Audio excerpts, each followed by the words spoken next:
I am a shield of Rosaria.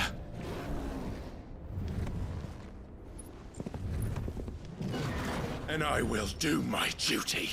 Welcome to MojoPlays, and today we're looking at the best boss in every mainline Final Fantasy game. Our picks were chosen based on a combination of balanced difficulty as well as design and impact. And just a heads up, some spoilers lie ahead.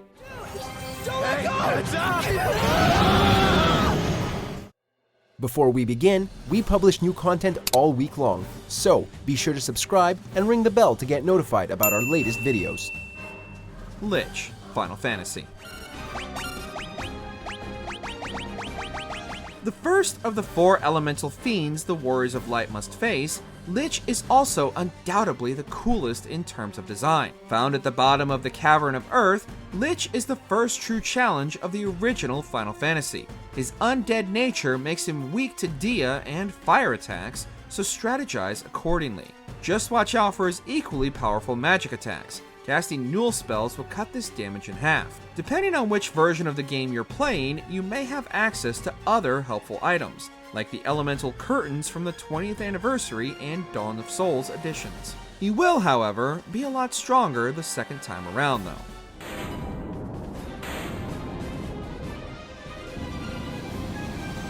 Emperor, Final Fantasy II.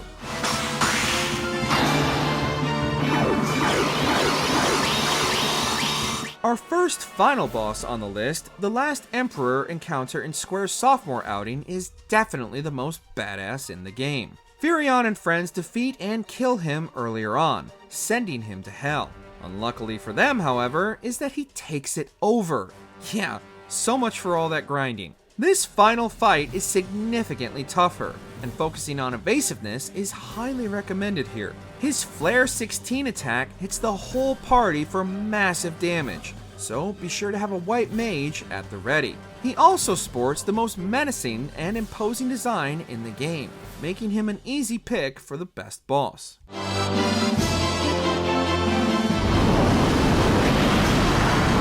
Cloud of Darkness, Final Fantasy III.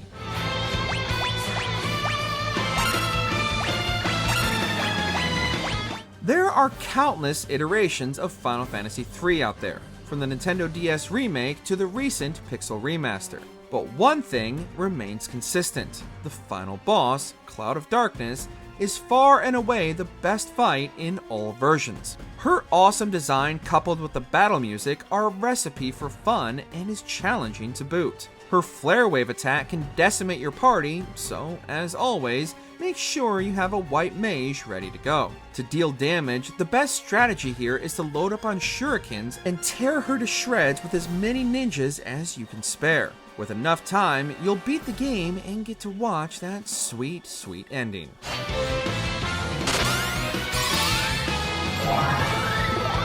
Dark Knight Cecil, Final Fantasy IV. Just like Final Fantasy III, Final Fantasy IV, or Final Fantasy II for the American olds, is one of the most widely available entries in the series thanks in part to its DS remake. In any case, the obvious pick here is Dark Knight Cecil.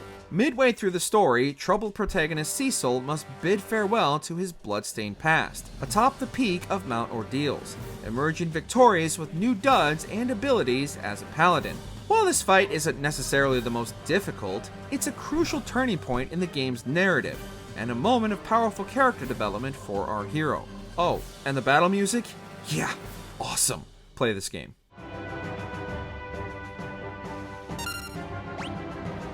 Gilgamesh, Final Fantasy V. A reoccurring comic relief character throughout many of the Final Fantasy games, Gilgamesh's appearance in the 5th installment is both his best and the game's most entertaining boss battle. Don't let his cool design fool you. Hilariously, the dude is a pushover and talks a big game that he can't back up. Bartz and company encounter him a total of 6 times throughout the game, as he's the right hand of the main antagonist, Exdeath, often imprisoning you or acting as a roadblock.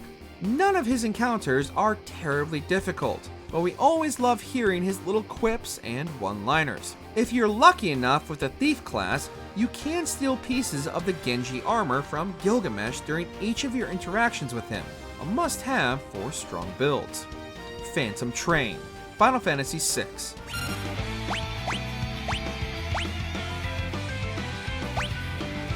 If you thought the Gilgamesh fights were goofy, allow us to introduce the Phantom Train. What starts out as a somber and macabre moment for one of our protagonists, Cian, becomes just as off the walls as our previous entry.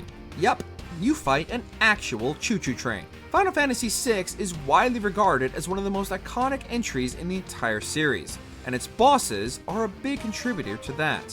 One of the most well-known memes associated with this fight is Sabine's ability to suplex the train. Yeah, like the wrestling move. If it sounds funny, wait till you see it in action. Additionally, if you're looking to speedrun the game, the Phantom Train is classified as undead, so one Phoenix down should do the trick.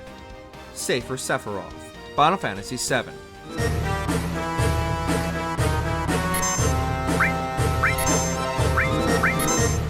It was really tough to pick from Final Fantasy VII's roster of awesome bosses for this list. We were leaning towards the weapons, but they didn't seem nearly as iconic as the final encounter with the main antagonist, Sephiroth. Here, the villain takes his legendary one-winged angel form, and the battle theme of the same name rages on in the background as you fight for the fate of the planet. The challenge is pretty brutal, so bringing your strongest materia and equipment is paramount if you want to come out on top. If 2024's Final Fantasy VII Rebirth is anything to go off, the third entry of the remake trilogy will do this fight justice and then some. Oh, and this form is also Sephiroth's final smash in his appearance in Super Smash Bros. Ultimate, so that's pretty cool too.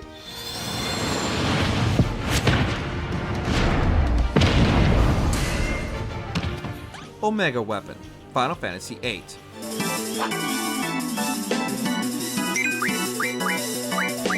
We all know the main antagonist, Ultimecia, is a great villain, and her final battle at the end of Final Fantasy VIII is iconic.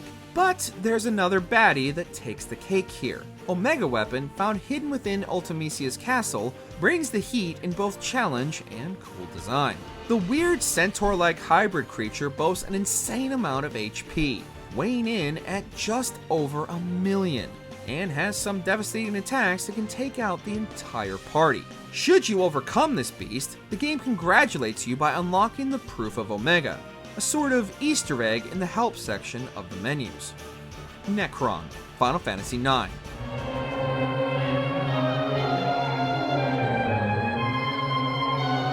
Final Fantasy IX was another difficult one for us, as the game has so many awesome and unique bosses. From the Black Wall to the enigmatic Ozma, the great picks are endless. And while not quite as formidable as the latter, the game's final boss is still a force to be reckoned with. After being weakened by Trance Kuja's Ultima spell, the party must tussle with the terrifying, biblically accurate angel-looking monster that is Necron.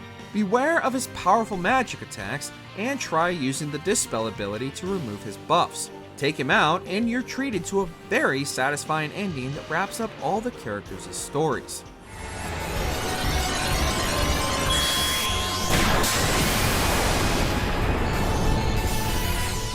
Evrae, Final Fantasy X. Tell me quick, huh? This rig ain't so nimble, you hear?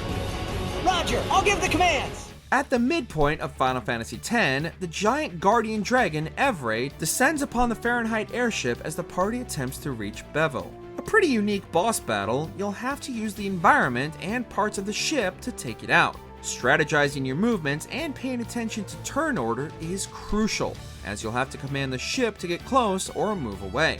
His poison breath attack hits like a truck, so make sure to kit out your party accordingly beforehand. You'll also evade the attack if you've moved the ship away. It's best to use ranged attacks here, like Lulu's Black Magic or Wakka's attack, and the airship can even shoot its cannons at the beast.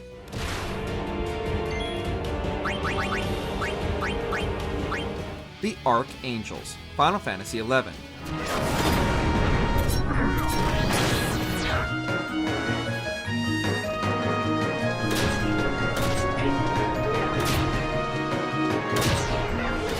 We'll admit we're cheating a little bit here. The Archangels, also known as the Crystal Warriors, are a set of 5 bosses you can fight in Final Fantasy XI, Square Enix's first MMORPG attempt. Part of the Rise of Zealart expansion, they represent each of the game's elven virtues, and their designs are certifiably badass. You can fight them all individually or test your skill against all 5 at once, but be warned, they'll use devastating attacks using class abilities you're familiar with. Upon defeating each one, you'll unlock their trusts, allowing you to summon them in battle. Definitely worth the grind. Yiazmat, Final Fantasy XII.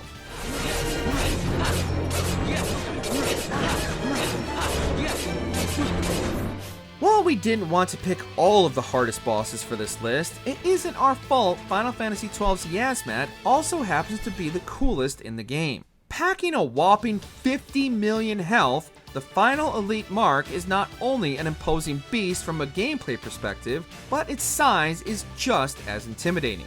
It takes up the entire screen. Its history as the most powerful Elder Dragon in existence is clear in its design, and the fight itself will require a lot of grinding. Once you get it to half health, the amount of damage it takes is reduced by 1/3, requiring even more effort. That's not to mention its ultra powerful attacks, which should be obvious given everything else we just said. Good luck! Anima, Final Fantasy XIII.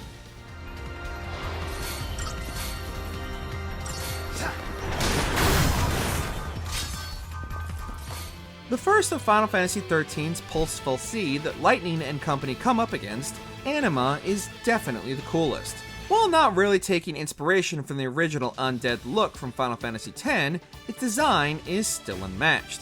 You'll be facing a huge, terrifying cyborg thing, which is honestly just as awesome.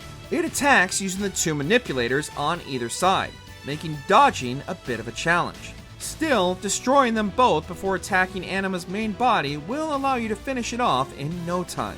While it isn't that hard of a fight, it's still a fun one.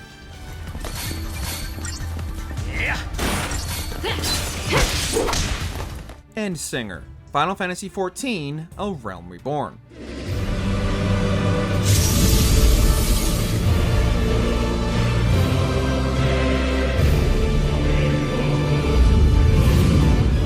Comprised of 2 forms, the Endwalker expansion's final boss, the Endsinger, is the hit MMO's best. Taking the shape of a giant goddess-like figure, the Endsinger is an imposing force to be reckoned with. The fight takes place on the back of Shiryu on a round arena, so maneuvering strategically is of utmost importance to survive and emerge victorious. A full party is of course recommended, with each player filling each role to their highest ability. But the Endsinger still poses a significant challenge. Oh, and the battle music is incredible. 10 out of 10.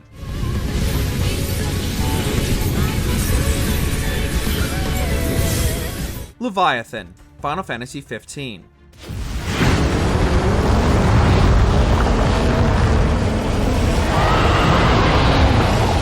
In terms of spectacle, the fight against Leviathan in Final Fantasy XV is unmatched compared to the rest of them. Okay, yes, the fight against the literally mountain-sized Adamantoise is epic, but Leviathan has important story implications, so it wins the spot. Anyway, the lead up to the fight is awesome, with Noctis cutting his way through Imperial soldiers and flying around the city with Prompto, all with the imposing figure of Leviathan in the background looming. Feeling like something straight out of Shadow of the Colossus, the sheer scale of this battle is one of the most impressive in any Final Fantasy game.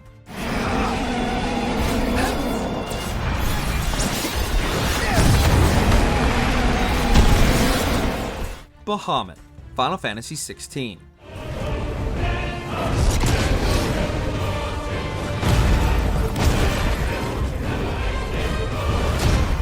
If you've played Final Fantasy XVI, you know that any icon battle from the game would fit nicely onto this list. All of them are awe-inspiring, kaiju-esque battles but the fight against Bahamut is probably the best in terms of badass factor. Preceded by a gut-wrenching and superbly acted cutscene between protagonist Clive and his mother Annabella, the battle itself sees the hero take the form of Ifrit and face the legendary dragon and franchise staple Bahamut. Accompanied by his brother Joshua and his icon Phoenix, the encounter is more than just a typical boss battle. It's an impactful, emotional, playable cutscene that is one of the game's best moments. The music, camera work, acting, everything is just so good. You even fight Bahamut in space.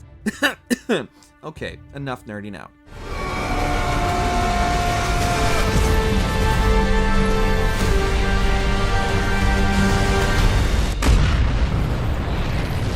What are some of your favorite bosses throughout Final Fantasy's history? Let us know in the comments below.